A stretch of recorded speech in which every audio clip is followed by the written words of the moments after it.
Dartmoor Prison, isolated from the outside world by walls of granite.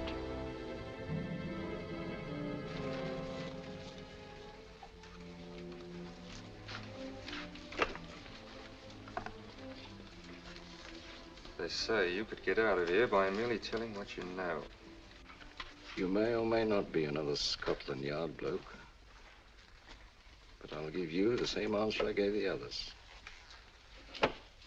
I still have 2 years, 8 months, and 6 days left in which to make musical boxes.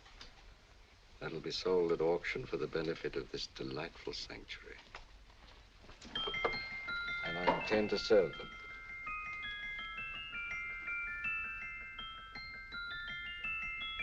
Move along. And now we come to the next object on our list, or I should say objects, because there are 3 of them. Now, ladies and gentlemen, these can be bought together or separately. Now, these beautiful little musical boxes only arrived this morning, and I didn't intend to put them on the auction block until later, but I'm going to sell them now. So, good friends, as our old pal Mark Antony used to say, lend me your ears. And what do you hear? Right. The beautiful tinkle tinkle of a musical box. What a lovely trinket. What a beautiful gift. Created and made by loving hands. A thing of beauty and utility. I was going to start with £5. It's a bargain, £5. Do I see any hands? If there's a connoisseur in the house, will go £3 for it. £2. £1. 10 shillings. Thank you, sir. Ladies and gentlemen, 10 shillings is offered for a musical box you couldn't buy anywhere in London for less than £5. It'd be stealing to let it go for 10 shillings. Like taking milk from a baby. All right, we're selling for 10 shillings. 10 shillings, 10 shillings is offered, 10 shillings is offered, 10 shillings is offered. Will anybody give me £1? Will you give me £1? Oh, won't someone give me £1? A pound, £1 is offered, £1 is offered, ladies and gentlemen, £1 is offered. It's against you, sir. Will you go to £2? We go to £2, sir. £2. £2 is offered. £2 is offered. Going once, twice, third and the last call. Sold to the gentleman for £2. Sorry, my dear. Now, ladies and gentlemen, comes the opportunity to purchase an exact duplicate of the beautiful little musical box just bought by this gentleman for the ridiculous low price of £2. Oh, it's exactly the same. Exactly the same. Made with the same hands. You hear that? Isn't that lovely? That tinkle, tinkle, tinkle, tinkle. Sounds like Bow Bells to me, you know, with little angels pulling on the ropes, eh? Who'll give me £2 for it? Who's starting with £2? Will anybody start with £2? Oh, come, ladies and gentlemen. You know, from your enthusiasm, we might all be in Scotland instead of London. Please buy it for me, Daddy. £2, certainly not. We all might be in Scotland. Besides, I don't like his manner. £1, 10 shillings. £1. £1 is asked. £1 is offered. £1 is offered. Going £1. Any advance? Going once, going twice, the third and the last call. Sold to the lady for £1. Smart bidding, my dear. Thank you. We come to the third and last of these beautiful little musical boxes. Exactly the same. Tinkle, tinkle. Isn't that lovely? Ladies and gentlemen, I don't bring you here to gull you and swindle you. This is the exact replica of those 2 I just sold before.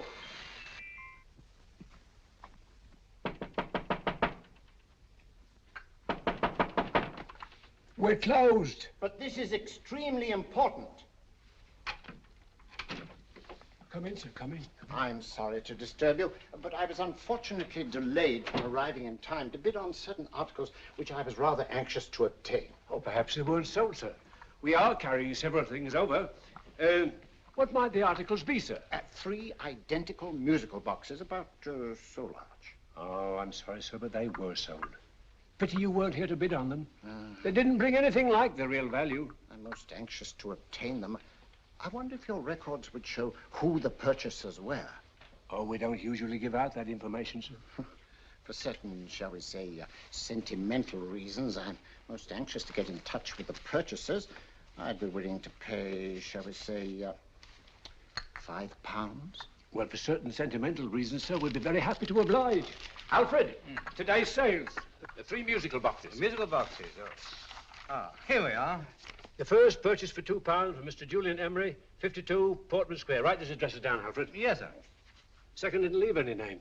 Oh, how unfortunate. I think she's a dealer. You see, they don't like us to know where the things are going. On account of the profits. You say the second purchaser was a woman.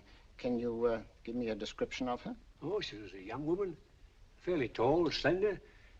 She had a light complexion and dark hair, and she was wearing A grey suit, don't you remember? That's right. She probably runs a gift shop. She paid £1. You say she comes here fairly frequently? No, I didn't say so. But she does, sir. Like as not, she'll come in on Thursday. We have sales on Mondays and Thursdays. Oh. And the third box? The third, Mr. William Kilgore, 143B Hampton Way. For 10 shillings. Quite a drop from £2. Mr. Kilgore was a Scotchman. Oh. Thank you. You've been most helpful. Oh, thank you, sir. And any time you're passing, drop in. We always have lovely things for sale. How kind, sir? Thank you. I'll be back Thursday.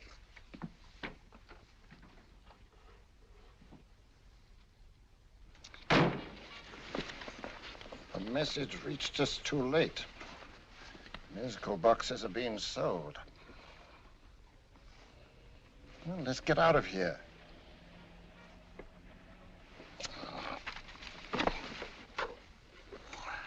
Someday you'll go too far.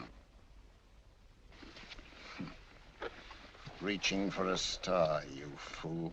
Yet a fool may touch a star, Colonel Cavanaugh, if he but reach high enough. But not possess it as you would. The musical boxes, they've been sold. What a pity for you, my dear Colonel.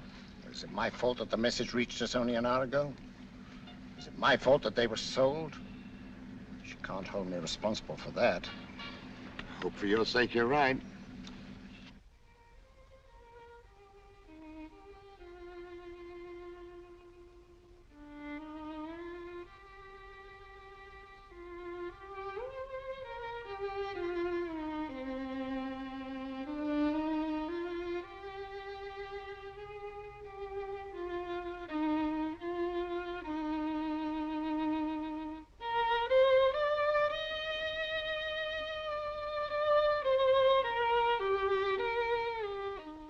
Upon you tonight at 7:45, a gentleman who desires to consult you upon a matter of the very deepest moment. Do you remember that letter, Holmes? It was written over 2 years ago. An interesting case, devilishly interesting. Irene Adler. What a striking-looking woman from the brief glance I had of her. Seems only yesterday. What charm. What poise, and what a mind. Sharp enough and brilliant enough to outwit the great Sherlock Holmes himself. I take it the new issue of the Strand magazine is out, containing another of your slightly lurid tales. It is indeed. And what do you call this one? I call it A Scandal in Bohemia. Not a bad title, eh? If you must record my exploits, I do wish you'd put less emphasis on the melodramatic and more on the intellectual issues involved. More on the what do you mean by that? Well, I do hope you've given the woman a soul. She had one, you know. By the woman, I suppose you mean Irene Adler. Yes. I shall always remember her as the woman.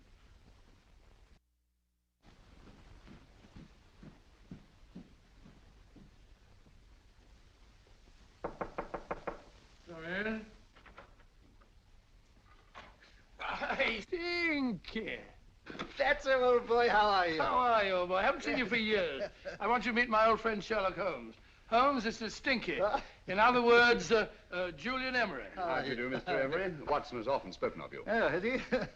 Yes, we were at school together. Yes, more years ago than I care to remember, but you didn't come in here just to remind me of that. No, I just happened to be in the neighborhood and saw your lights burning, so I took the liberty of looking you up. Still writing your mystery stuff? Yes, there's a new one out this week. Good, I never miss them. Oh, good, thanks. I say that bandage makes you look very interesting. Still poking your nose into other people's business as usual? Who hit you? I haven't the foggiest notion. Somebody knocked me on the head in my own living room, and then proceeded to commit the most idiotic burglary you ever heard of. Fellow must have been balmy as a coot. Balmy? Why? Come sit down, old boy. Would you like a cup of tea? Huh? Oh, all right. I'll go and tell Mrs. Hudson about it. Yeah. Why do you say the robbery was idiotic, Mr. Emery? Oh, simply from the fact that with about £5,000 worth of musical boxes in my living room, the thief, who I caught in the act, made off with one that isn't even worth £5. I gather you're a collector of musical boxes. Yes, I am indeed. Some of them are very beautiful, but not the one that was stolen. The thief evidently grabbed the first thing that came to his hand when he heard me coming into the room. Still, it's rather odd, isn't it, that having disposed of you, he didn't pick up something more valuable. Was there anything unusual about the stolen box? No, nothing at all. No, I picked it up in the south of France, several years ago. You say you have many valuable music boxes, and yet the thief made off with one that isn't worth £5. Sounds like rather an intriguing little problem. Yes, well, I take it that he was just an ordinary petty thief and didn't know the value. That is a possible explanation, and yet I venture to say that the average petty thief has a more extensive knowledge of the value of objets d'art than the average collector. Well, anyway, that's Scotland Yard's theory. They didn't get very excited about it. That's consistent anyway. I wonder if I might see your collection, Mr. Emery. Oh, of course you could, yes. Nothing a collector likes more than showing off his trophies. When will it suit you? No time like the present. Good. My place is just round in Portman Square. Shall we? Yes, right. Hello? Where are you going? Stinky hasn't had his tea yet. Oh, I'm sorry. We're going round to my place, where I'm going to give you something better than tea. Now, this one was made for Louis XV, and is one of the very few still in existence from that period. And a particularly fine specimen at that. Charming, isn't it? Quite.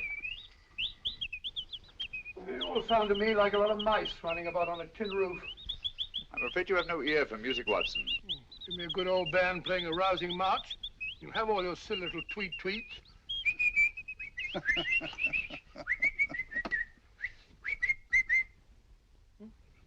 Another one.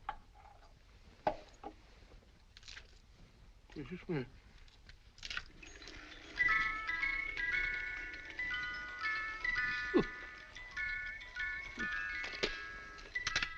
Stupid thing. Singing rabbit. What would you say offhand is the value of a box like that, Mr. Emery? Well, it's hard to say offhand, but I think we'll bring about £500 or £600 today. It's the gem of my collection. Yet a thief who steals an oddity like a musical box passes up one worth £500 for one of almost no value at all. Odd. Very odd. What was the stolen box like, Mr. Emery? Oh, just a plain wooden box about so big. As a matter of fact, I have one over here almost exactly like it. I picked this up yesterday at an auction room in Knightsbridge. Paid only £2 for it. Of course, I wouldn't in the ordinary way add one like this to my collection, but the tune intrigued me. I'd never heard it before.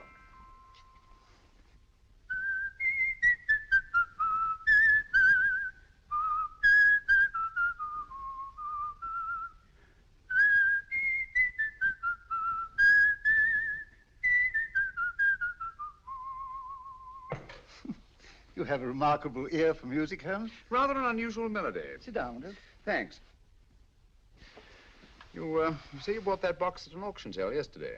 Yes, the Gaylord auction rooms in Knightsbridge. Run by old, what's his name? Crabtree. That's the man. At what time was the robbery committed? Oh, about 3 o'clock this morning. You know, Mr. Emery, that box and the robbery might well be cause and effect, especially since you say that the stolen box outwardly resembles this one a great deal. And Scotland Yard were not particularly interested, eh? Oh, yes, but I wouldn't blame them for that, especially as I told them I was quite unable to describe the thief, except, of course, for the fact that it was definitely a man. All you remember is that you came in here and someone struck you on the head. Yes, and the next thing I knew, my man was trying to revive me. It might be wise for you to put that box away somewhere and lock it up. Oh, I don't think that's necessary. Besides, everything's insured. Well, at least if any further attempts at robbery are made, I'd suggest that you call the police, rather than running into any personal danger. Oh, come, Holmes, aren't you being a bit of an alarmist? Possibly. Well, I must agree with old Stinky. Seems to me you are making rather a mountain out of a moleskin. Molehill is the word, old boy, and it's time you were in bed. Thanks so much for letting us see your place. Now, it's been glad meeting you. Holmes, I can't understand why you were so mysterious. Seems to me the petty thief explanation was the only sensible one. Really? Yes, I can't see how you can believe it was anything else. I didn't say I believed it to be anything else. The petty thief theory is the obvious one, I grant you. However, it's often a mistake to accept something as true merely because it's obvious. The truth is only arrived at by the painstaking process of eliminating the untrue. We are not able to do that in this case without further data. Rubbish, you're pulling my leg.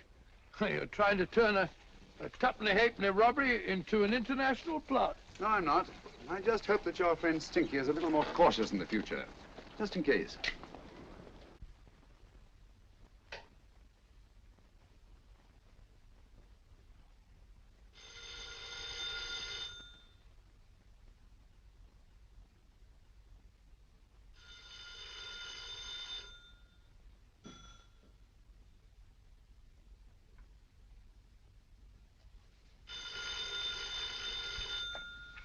Hello? Yeah? Julian Emery here. Who? Why, of course I remember you, Mrs. Courtney. Yes. Yes, you're the one bright spot at that appallingly dull affair of Lady Sanford's. Huh? Of course it isn't too late to come round. Yes, I shall be delighted to give you a drink. I tell you what, come straight up and I'll leave the door unlatched. Right, well, 15 minutes? Good. I shall be counting each moment. No, I mean that, really. Right, goodbye.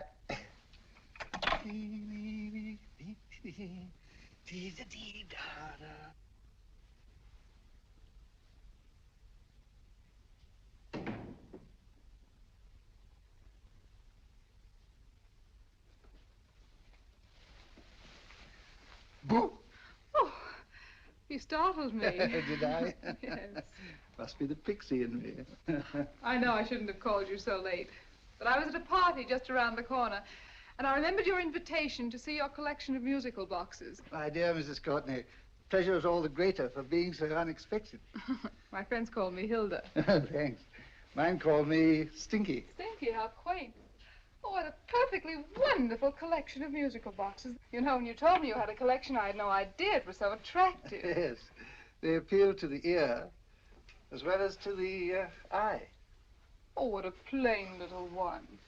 Why, it looks just like a country cousin amid all this grandeur. No. You mustn't underestimate the country cousin.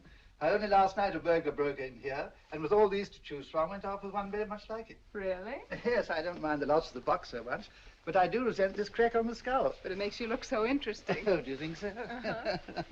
It's funny, that's what old Fatso said. Fatso? I mean, Dr. Watson. He was here this evening with a friend, a Mr. Holmes. He's interested in my collection, too. Sherlock Holmes? Yes. Do you know him? I've heard of him.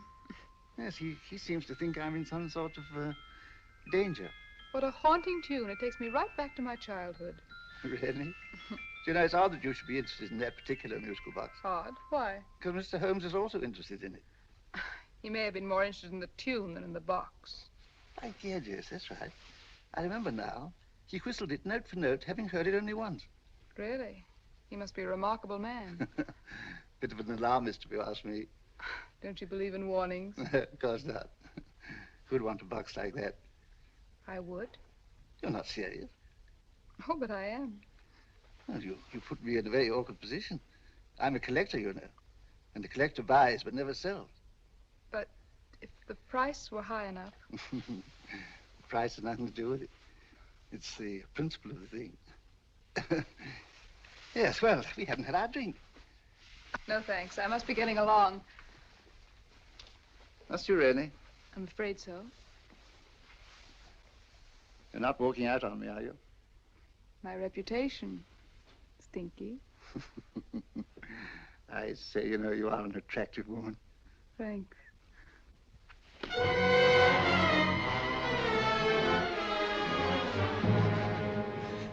You fool. I told you to wait outside. What did you have to kill him for? All I had to do was walk out with this. He held you in his arms. Don't touch him. Don't touch anything. Now get out. I'm sorry. You're sorry. What about me? This is murder. What about Scotland Yard? What about Sherlock Holmes? Now get out!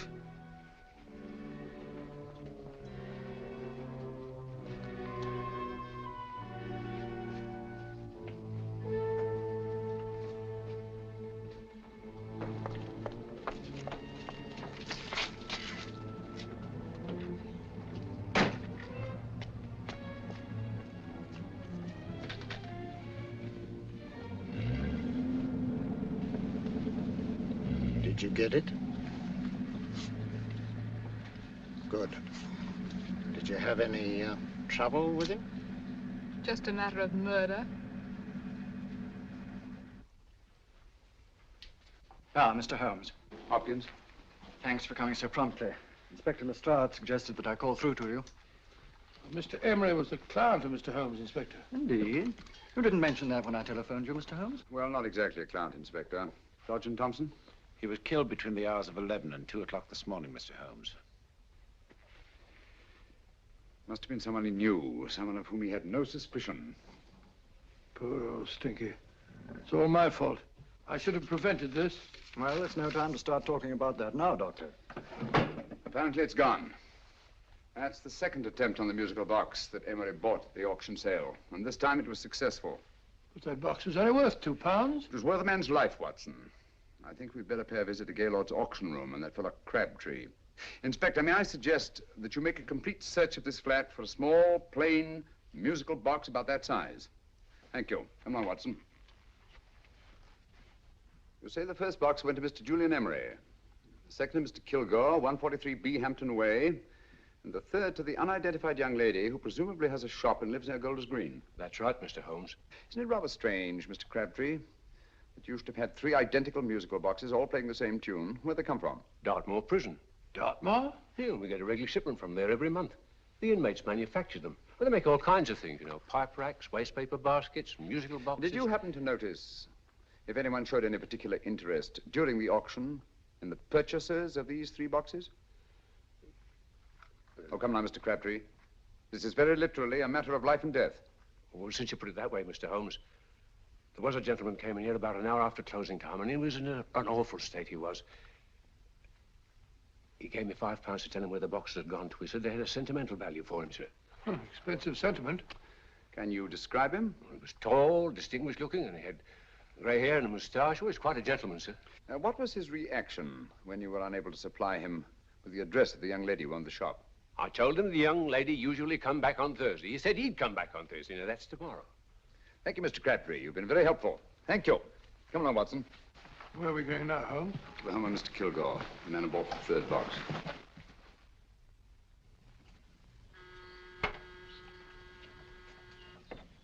But hang it all, Holmes, how do you know those other 2 musical boxes are of any importance? I don't, but I certainly have no intention of waiting until the owners are murdered to find out.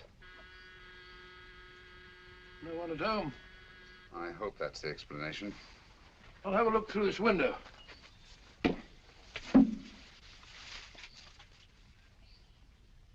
Doesn't seem to be anyone there. The whole place seems deserted as far as I can see. Yes. Mr. and Mrs. Kilgore at home? No. When do you expect them? Oh, in an hour or so. But there's no use your hanging about. They don't buy nothing from peddlers. Peddlers? My good woman, this is Mr. Sherlock Holmes. Sherlock Holmes? Oh, go on. Do you mind if we come in and wait? My business is rather urgent. Well, I've got to go out and do my shopping. And I don't know as Mrs. Kilgore like any strangers nosing about. Quite all right, I assure you. Well, I've got to be off. You 2 wait in the parlor. And no smoking either. Mrs. Kilgore says it smells up the house. Funny old girl, Holmes.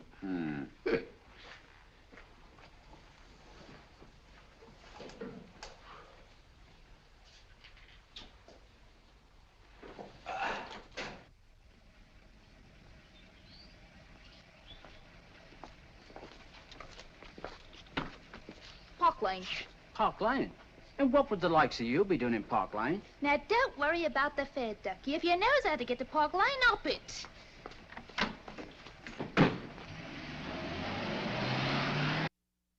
You know, Holmes, I've been thinking.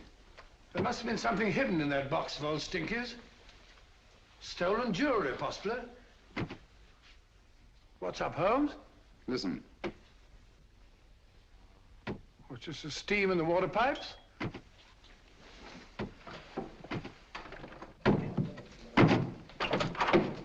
Watson! Great Scott! Come on, Holmes. Get on the chair here. It's all right, my dear. There.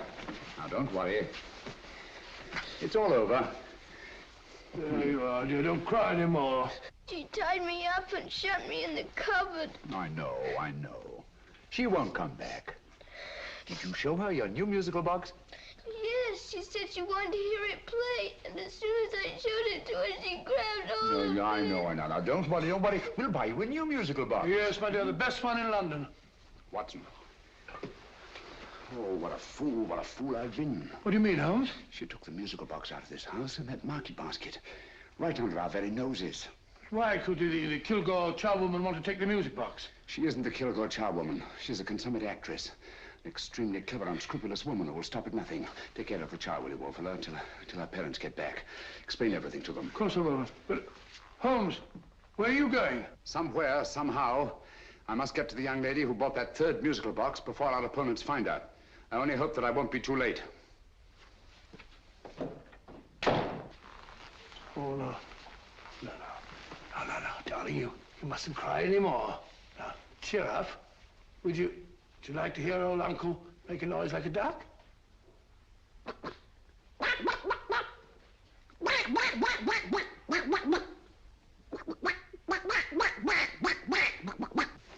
Oh, sorry.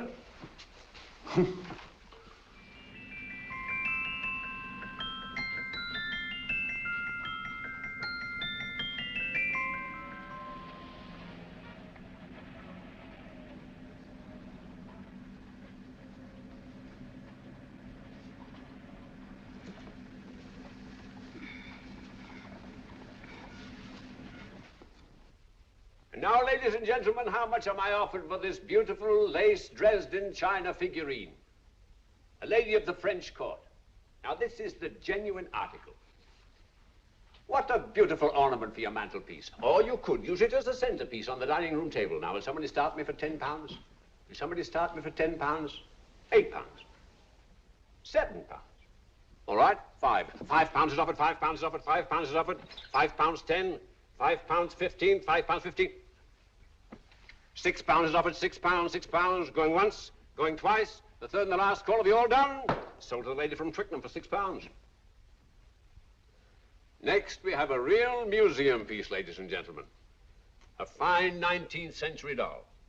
The costume an exact replica of the holiday clothes worn by the Hungarian peasant women.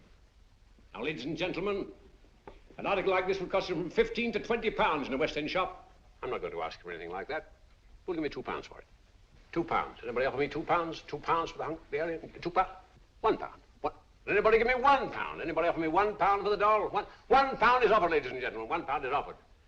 Now, I'm not going to waste your valuable time or mine in trying to get one half of what this beautiful doll is worth. If the young lady can steal it for £1, that's her good fortune. So it's going once, it's going twice, the third and last call. Any more? Sold to the young lady for £1. And now, ladies and gentlemen, may I draw your attention to something which may be a great surprise to you, worthy of any collection. The only other one like it is in the British Museum. It's a Ming vase of the 7th dynasty. This vase lay in a large collection somewhere outside Rome for over 2 centuries, I understand. It was discovered there by the noted antiquarian, Sir Andrew Coppleston. Now, some of you may remember Sir Andrew Coppleston. Besides being a noted traveler and antiquarian, he's also a gentleman rider.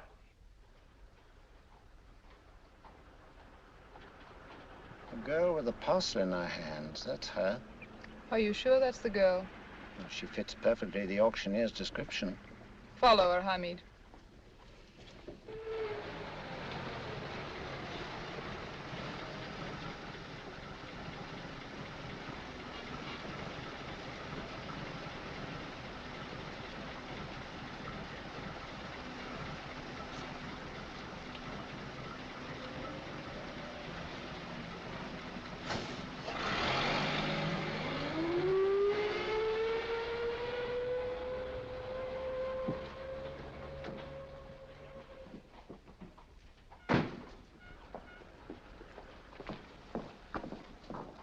It's lovely, dear. And only £1. We can get at least 3 for it. Easily. I'll go make some tea. I could do with a cup. Right.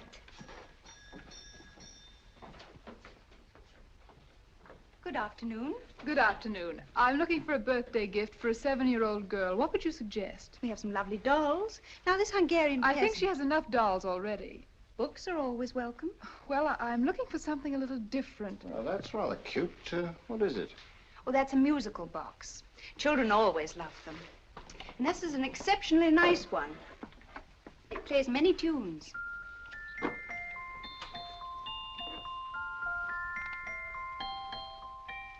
Have you any others? Yes. If you'll just step this way. I have only 2 left.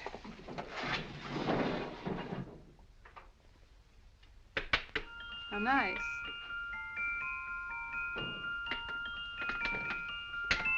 Are you sure this is all you have? I'm sorry. They're rather hard to find, you know. That's our entire allotment. I did have one other, but I sold it earlier this afternoon. But it was only a plain wooden one. It wouldn't have been a very nice gift for a child. Really? Do you happen to know who the purchaser was? Why, yes. He left his card, just in case anyone should inquire for him.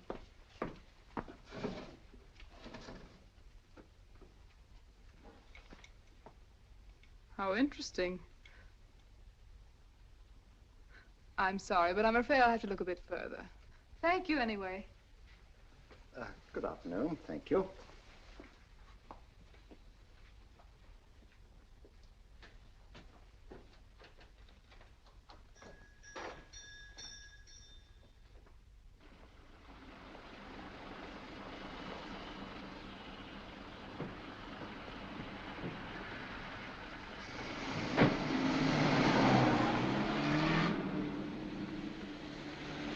Heavy!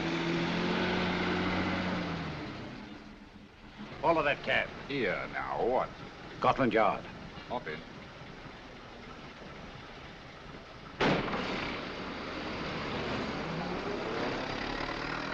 Sherlock Holmes. I might have known.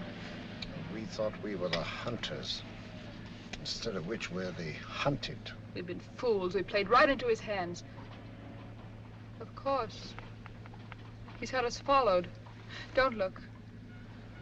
The man in front of the toy shop. Hamid, turn sharp right at the next corner and again at the next.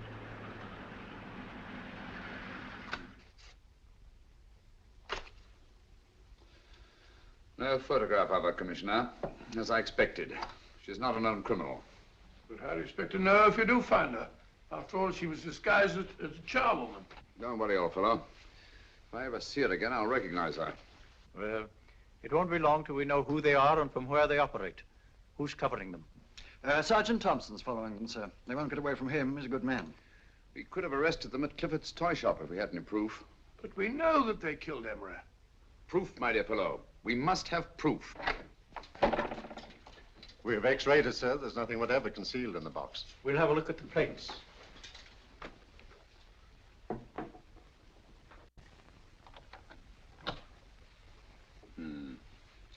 There must be some clue. And it's probably so obvious that we've all overlooked it. Seems to me we're up against a bunch of lunatics. Not lunatics, my dear fellow. Extremely astute, cold-blooded murderers. What can these little musical boxes have in them that's so important? Don't forget, they were made in Dartmoor prison. You can smuggle stuff into prison, but not out. Do you want us to break the box apart, sir, to see if there's anything the x-ray hasn't caught? No, not yet. Do you mind if I take it? Certainly. Thanks.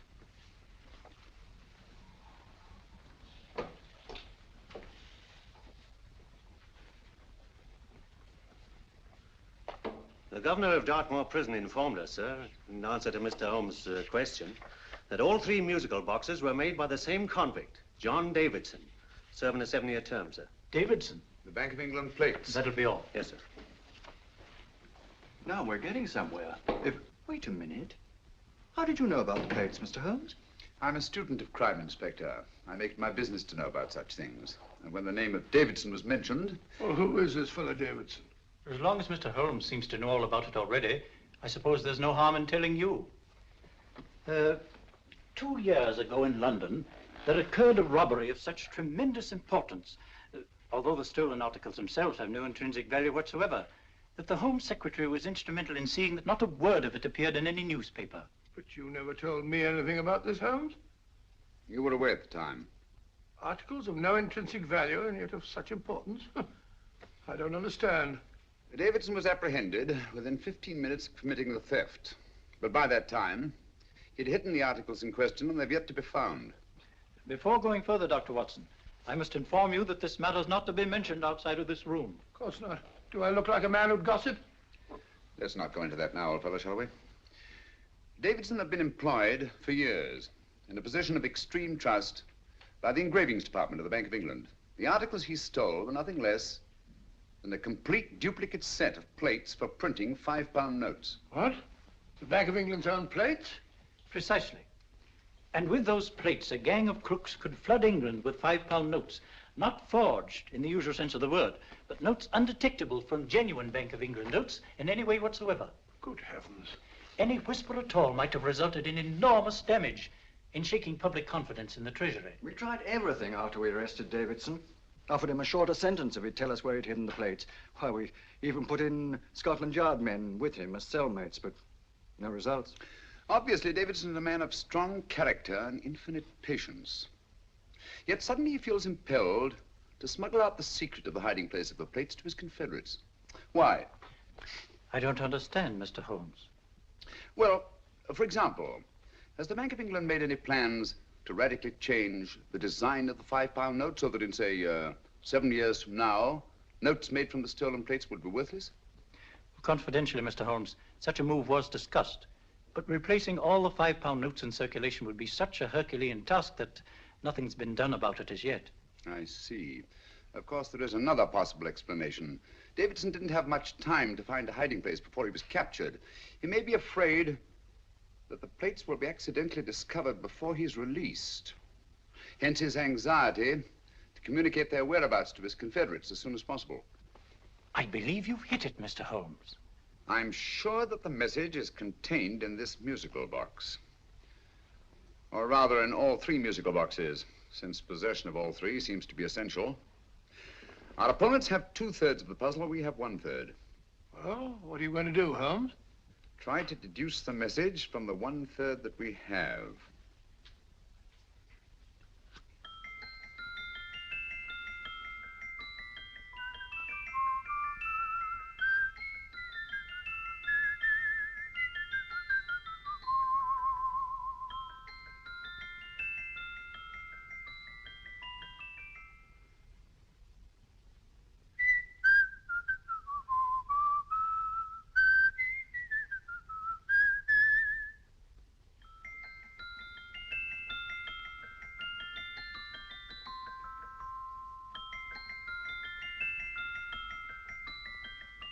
It's the same tune as the one played by Emery's musical box. And yet it's different. Sounds the same to me. The tune. Somehow the tune is the key to the mystery. It must be the tune. Otherwise, why use 3 musical boxes to convey the message? Why not collar boxes or shoe boxes? Yes? It's for you, Inspector. Oh, thank you, sir. Inspector Hopkins speaking. What? Where? Golders Green Station reports they've just found Sergeant Thompson's body. From the tire marks on his clothes, he was apparently run over by a taxi. What an unfortunate accident. Not an accident, my dear fellow. I'm afraid it's murder. Never know just who you're going to meet when you're walking down a busy London street. Mrs. Hawkins, Mrs. Brown, any subject of the crowd. Oh, you never know just who you're going to meet. So you better hold your topper in your hand, just in case you meet a lady on the Strand. Girls will think you're kind of sweet, and your day will be complete. Oh, you never know just who you're going to meet. Now, a gentleman is judged by his appearance. Yes, a gentleman is judged by how he talks. Now, he's much better off when he's acting like a toff, especially if he's taking him a walk. What on earth is this outlandish place? A rendezvous for actors. Actors? Buskers, old boy. You've seen them 1,000 times. Actors who entertain the queues, waiting outside theaters. Who you're going to meet when you're walking down a busy London street. So you better wear your best velvet ties to look your best, 'cause you never know just who you're going to meet. So you better keep your manners right in view, just in case a lady gives a how'd you do. Keep your trousers in a pleat, shine your shoes and keep them neat, 'cause you never know just who you're going to be. Blimey. Mr. Holmes. How are you, Joe? Never met him. And yourself? Fine, thank you. I want you to meet a friend of mine, Dr. Watson, Joe Sisto. Oh, well, any friend of Mr. Holmes is a friend of mine. Hi, Joe. He did me a good turn once that I'll never forget. Yes, I cleared Joe of a most unpleasant charge. Murder, no less. Oh, really? By proving to the satisfaction of the police that he was busy at the time blowing open someone's safe. That's right, Governor. Good gracious me. Joe, now you can help me. Come on, buzz off, buzz off. Come on, up it, up it. Can't a gentleman have some peace and quiet around here? And you too. There you are, Mr. Holmes. Now we can have some peace and quiet around here. Thank you, Joe. There's £5 in this for you. Well, I wouldn't want to take it on myself, sir, but I can get somebody to do it for you for half of that. You don't know what the job is yet. For £5? Murder, ain't it? What? No, Joe, not murder, just music. I want you to identify a song for me. Oh, there ain't a song that's been written that I don't know. That's why I came to you. Of course, the violin is more my instrument, but, oh, well, here we go. Now, listen to this, Joe.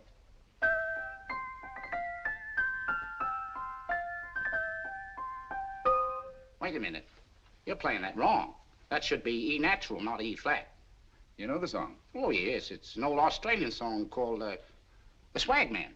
But you're playing it all wrong. That's what I hoped you'd say. Now, listen again, Joe.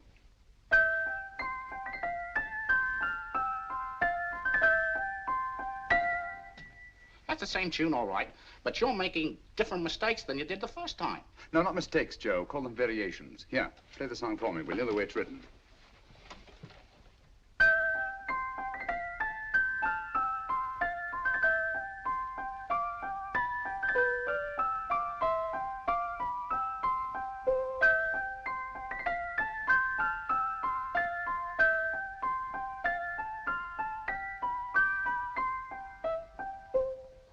There you are. Thank you, Joe. What's it mean, Holmes? Are you onto something? Perhaps. I don't know yet. It's probably a code of some sort. Joe, could you write the song down for me, the way it was originally written? Oh, sure, Mr. Holmes. But it'll take a few minutes. Mm-hmm. Here, Mabel. Pale ale. Come on, up to it. Along with it.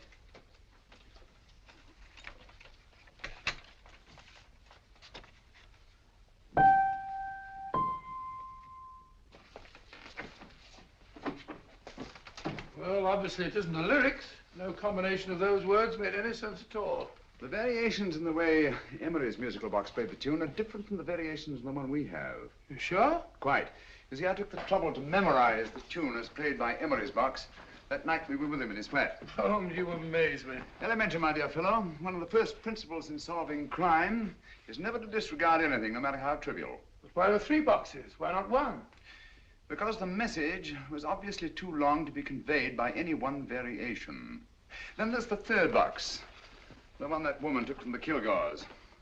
That contains yet another set of variations. Yes, well, it's all beyond me. Well, all we have to do now is to find the secret of the variations. Not a very easy problem to solve, my dear fellow.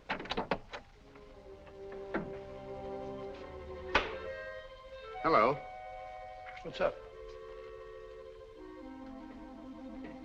We've had company.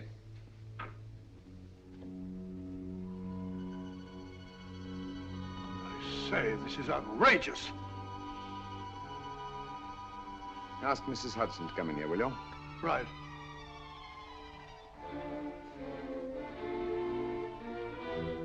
Hudson? Yes? Oh, there you are. Will you come up here at once, please? Oh, coming, sir.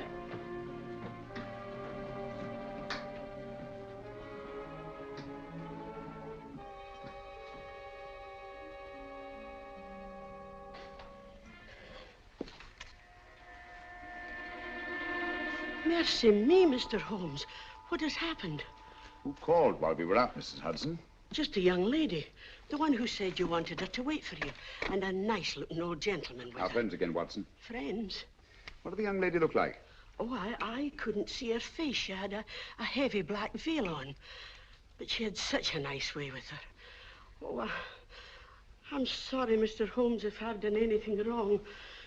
But you did say I should always let clients come in and wait for you. Don't worry, Mrs. Hudson, don't worry. You had no way of knowing. It's quite all right, quite all right. Now, don't worry, Mrs. Hudson. Don't worry. Well, where on earth's the musical box? They didn't get it. Didn't get it? Where is it? It's in your hand. Huh? In that biscuit jar. Take the biscuits off the top. Now put your hand inside, and you'll find the music box. Well done, Holmes. Well done. Amazing.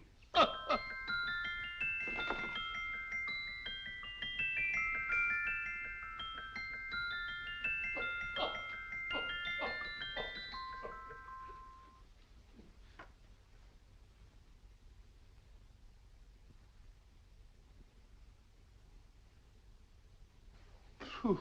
Nice fresh smell. Like a pub after closing time.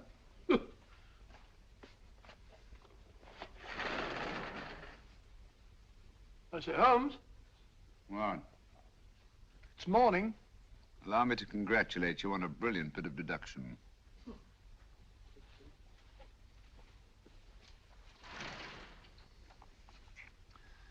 It's not a transposition, not a polygraph transposition, not a trigraph, nor any known form of decoding. How about the Morse code? Have you tried that? Yes, at about 3 o'clock this morning. I'm sorry, old man. I was only trying to help.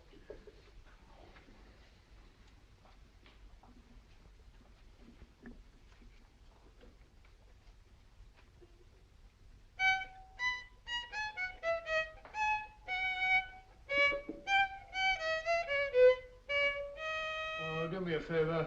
Not again. Must have heard that thing 1,000 times. Kept me awake all night.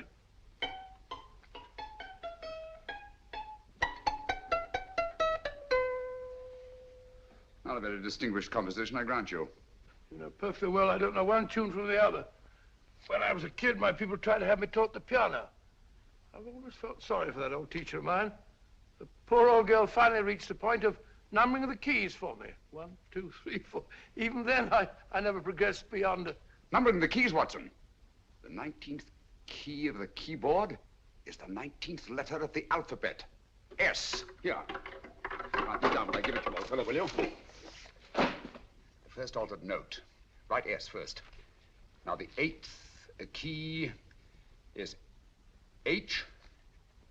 The 5th key, E.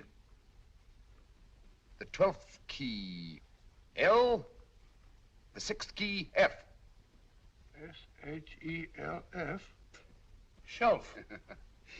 Your piano lessons were not in vain, old fellow. You've solved it. Thank you. Thanks, old bean. Hold it.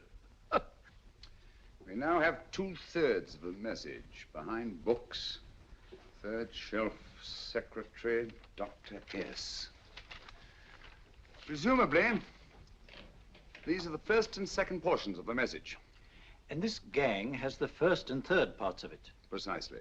Then it's a stalemate? Yes, Commissioner, but we can't leave it like that. There's no doubt in my mind that they'll try to secure our third of the message that's missing. Well, I assume you've taken every precaution to guard the Clifford music. Oh, yes, it's carefully hidden at Baker Street with Dr. Watson on guard. However, I'm reasonably certain that, difficult as it may be, we can find the plates even without the missing part of the message. Behind books, third shelf, secretary, Dr. S. Well, outside of the fact that Davidson hid the Bank of England plates somewhere in London, Mr. Holmes, I don't see that we've progressed at all. Allow me to point out to you, sir, the key words Dr. S. It looks as if the plates were hidden in the house of the doctor. Whether S stands for his first or last initial remains to be determined by a process of elimination. Well, there must be 10,000 doctors in London with S for a first or last initial. Precisely. And every one of them will have to be questioned in person. That's why I say this is a task for Scotland Yard. It's a task, all right. But Scotland Yard has searched worse haystacks and found a needle. Well, for the time being, I'll leave the matter in your hands, gentlemen. We'll call you if and when we get a lead on our mysterious Dr. S. Thank you. In the meantime, I intend to follow up a little clue concerning a cigarette.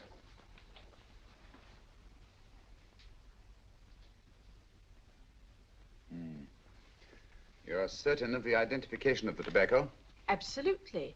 I have made up this special blend for only 3 customers. It is almost pure Egyptian, with admixture of latakia for added body, and a pinch of perique. Merely a whisper, as one might say, for elusive fragrance. Yes. And the 3 customers? Major Wilson in Bombay, India. Mrs. Catherine Leamington Smith in Ireland. Yes, and the 3rd? Mrs. Hilda Courtney of Park Mansions, Bryanston Square. Thank you. Thank you very much. You've been most helpful. It is a pleasure to have been of service, Mr. Holmes.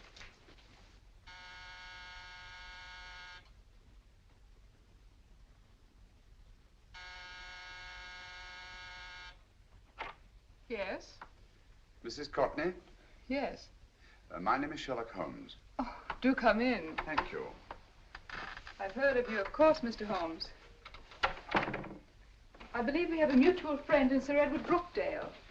He's spoken to me of you quite often. Indeed.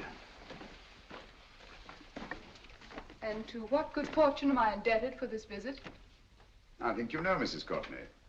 Well, I did get a summons for speeding last week. But outside of that, I don't think I'm of any interest to the police. Oh, come now, Mrs. Courtney. You seem to forget that you and I have met before. I'm sorry. I'm sure I would have remembered meeting the great Sherlock Holmes. Please sit down. Thank you. You say we met before. Yes. At the home of Mr. and Mrs. Kilgore, 143B Hampton Road. Kilgore? I don't think I know anyone of that name. Well, I didn't say you knew them. As a matter of fact, you called on them when they were out. I don't understand, Mr. Holmes. Really? And you were dressed rather differently. Indeed. Cigarette? Thank you.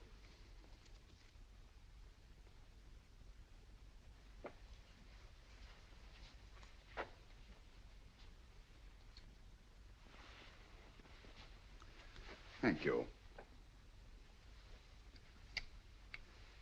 You know, Mrs. Courtney, people generally forget, in assuming a disguise, that the shape of the ear is an almost infallible means of recognition and identification to the trained eye. Evidently, you've mistaken me for someone else. Oh, no, not at all. Though naturally, I expected your denial. But when you paid your visit to my rooms at Baker Street, you carelessly left behind another identification. They're, identical, aren't they? Yes, I must admit they are. You see, Mr. Holmes, to catch one as clever as you, I had to use a very special lure. I knew you'd be unable to resist the bait of my cigarette, having read with great interest your monograph on the ashes of 140 different varieties of tobacco. I should advise you not to move, Mr. Holmes. I must congratulate you on your ingenuity, Mrs. Courtney. It was indeed a brilliantly designed trap. Thank you, Mr. Holmes. Praise from a master is indeed gratifying. I shall always cherish the memory of your flattering words. Memory? Precisely. I'm afraid these gentlemen have a most regrettable task to perform. Unless, of course, you care to turn over the missing musical box with your pledge to take no action against us in the future. I'm afraid that will be impossible. I thought that would be your answer. Hamid! Careful! Careful. There's no need to be unnecessarily rough with our distinguished guest. You realize, Mr. Holmes, that your demise will not take place here. The corpus delicti, you know. Well, naturally. Shall we go? It's so fearfully awkward having a dead body lying about. Don't you agree, Mr. Holmes? Another dead body shouldn't weigh too heavily on your conscience, Mrs. Courtney.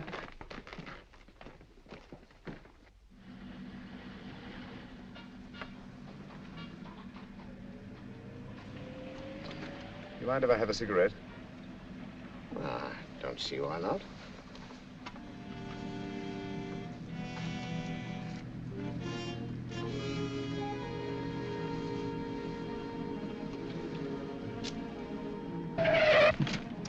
Be careful, Hamid. It's the brakes, they bind. Thank you, Colonel Cavanaugh. It's very considerate of you.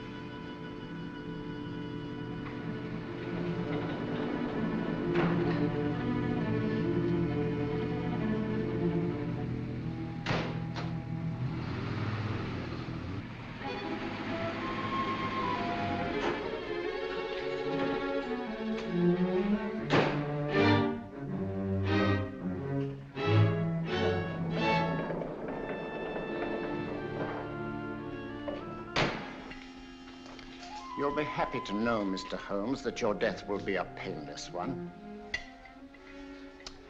Hamid, attach this to the motor of the taxi. That little attachment, my dear Mr. Holmes, contains the deadly fluid known as monosulfide. The Germans use it with gratifying results in removing their undesirables.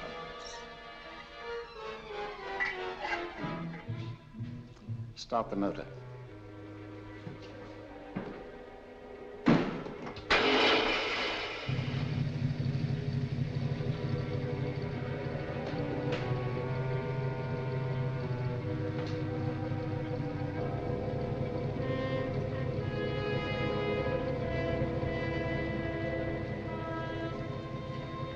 Tape his mouth.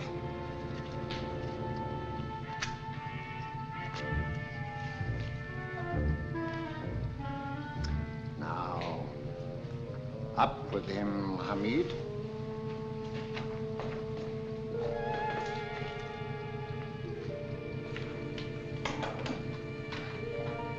You find yourself like Muhammad's coffin, Mr. Holmes, suspended between heaven and earth.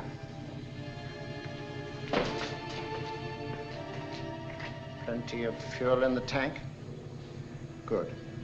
It would be too bad to have anything go wrong through so simple an oversight.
Good afternoon. Mr. Sherlock Holmes? No, I'm Dr. Watson.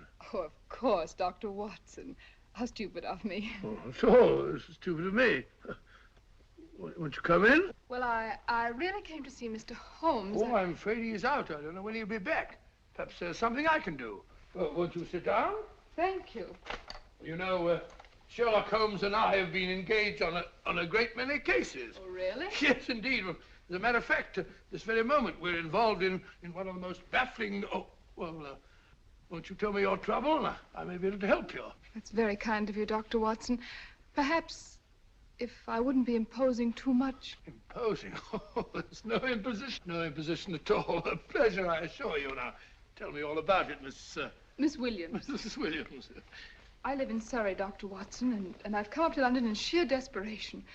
My only sister has disappeared, and the local police seem utterly unable to find her. Well, Holmes and I solved a case exactly like that once.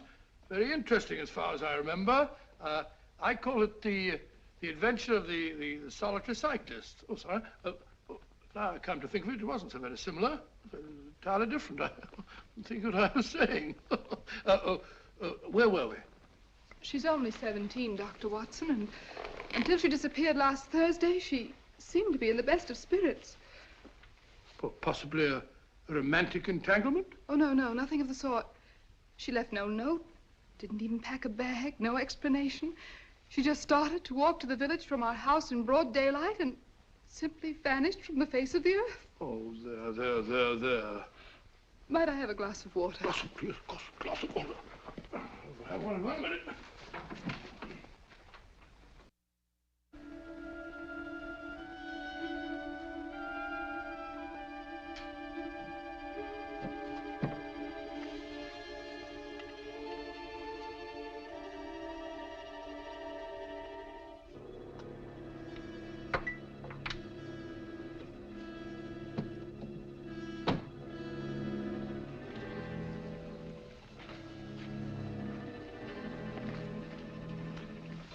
There you are, my dear. Thank you, Dr. Watson. No, you're not to cry anymore. You must pull yourself together. Oh, I feel much better already knowing that you're going to help me. Oh, Dr. Watson, look! Good heavens! Oh. Get through the fire brigade, quickly!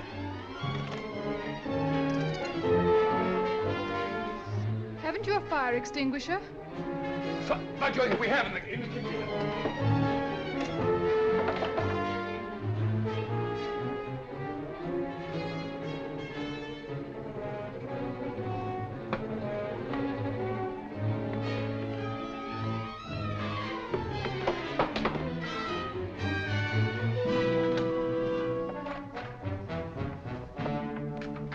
Don't you worry, Miss Williams. We'll have this thing out in no time.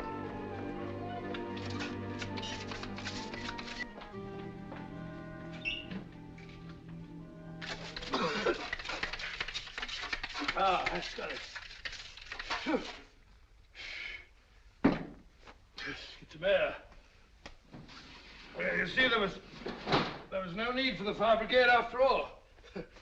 I hope you weren't too frightened, Miss Williams. Oh, gone. That's the trouble with women. They always lose their heads in an emergency. Well...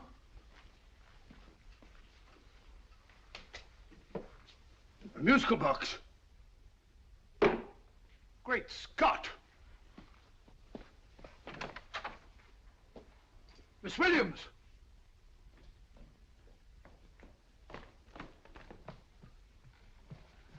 Well? Good. And Holmes? By now, Mr. Holmes has no doubt exchanged his violin for a harp. Always assuming that heaven is his destination. Yeah. And now that we have the missing musical box.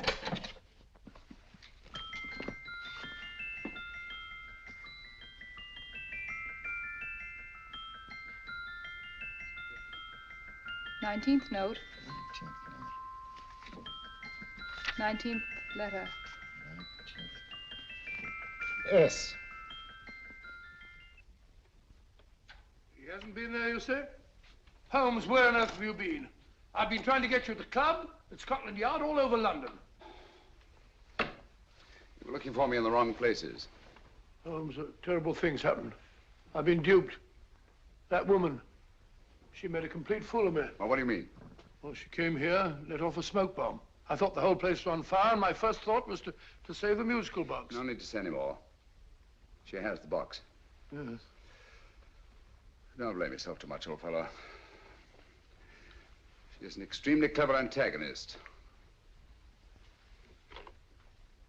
Smoke bomb, you said? Well, you can console yourself with the thought that your charming friend is at least a reader of yours. What do you mean? If I remember correctly, you wrote about my little experiment with smoke and the cry of fire in a story you entitled A Scandal in Bohemia, which has just appeared in the Strand magazine. All right, old boy. Don't rub it in. Well, it may cheer you up to know that you made a fool of me, too. That cigarette stub was planted here for one express purpose. We're going to bandaging around this place. Bandaging? What's the matter, Holmes? You hurt? Explanations will have to wait until later. At the moment, we're faced with a problem which I fear is insurmountable. Come over here, old boy, will you? Right. Our opponents are in possession of all three parts of the code. And here are we, while the Bank of England plates pass into their possession. Cheer up, old fellow, cheer up. As Dr. Samuel Johnson once said, there's no problem the mind of man can set that the mind of man cannot solve. What's that, old fellow? I was just quoting Dr. Samuel Johnson. He said there is Thank no... you, Watson. Thank you. Leaving the front reception room, we come into the main hall, where Dr. Johnson was in the habit of passing through to have his meager meals in the dining room opposite, in company with his friend and biographer, James Boswell. We will now pass up the stairway, which remains in its natural wood finish, just as it was when the good doctor was here. The framed etching on the wall is believed to have been presented to Dr. Johnson by the distinguished painter, Sir Joshua Reynolds. I've been told here that that picture was given in by Mrs. Thrale, and it's definitely not a Reynolds. Is that important, my dear? Oh, I'm sorry. This way, ladies and gentlemen, please, this way. Move along, children, move along. The secretary's not on this floor. Patience, Hamid. I have a feeling My that... dear Colonel, with Sherlock Holmes out of the way, what could go wrong?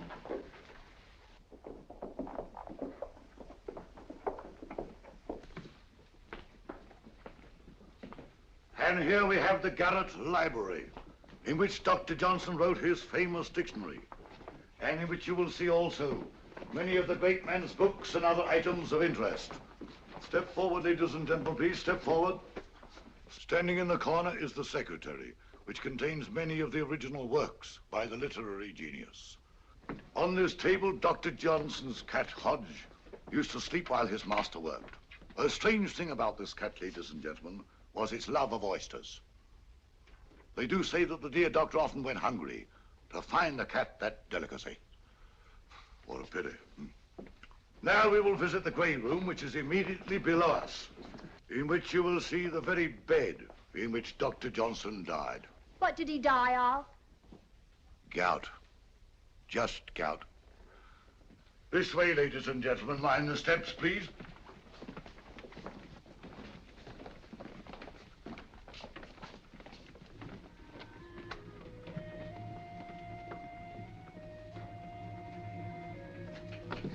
Your keys.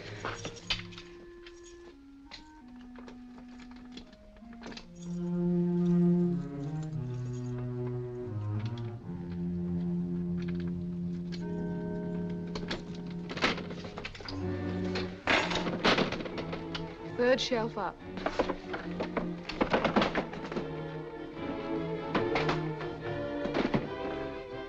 The knife.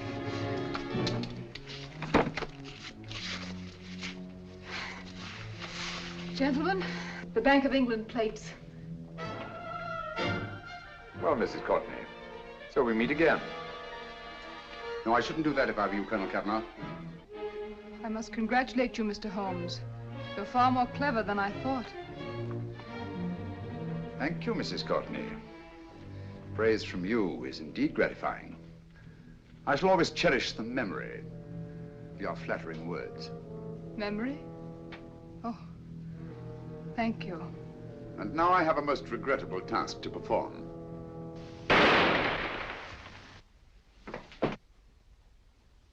Holmes! Coming, Holmes! Holmes, you all right? Perfectly, thank you, old fellow, but I think this gentleman on the floor requires some medical attention. We must see that he looks his best, you know, when he's hanged. Take them in charge.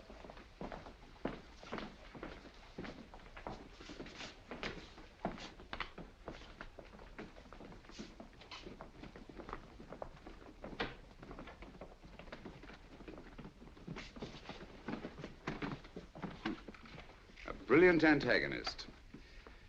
It's a pity her talents were so misdirected. Will you see that these plates are returned to the Bank of England, Inspector? I still don't understand how you solved it, Mr. Holmes. It's entirely due to Dr. Watson. He gave me the clue when he mentioned Dr. Samuel Johnson. Well, congratulations, Doctor. Oh, thank you, Inspector. I don't think I'd have done it entirely without Mr. Holmes's help, you know.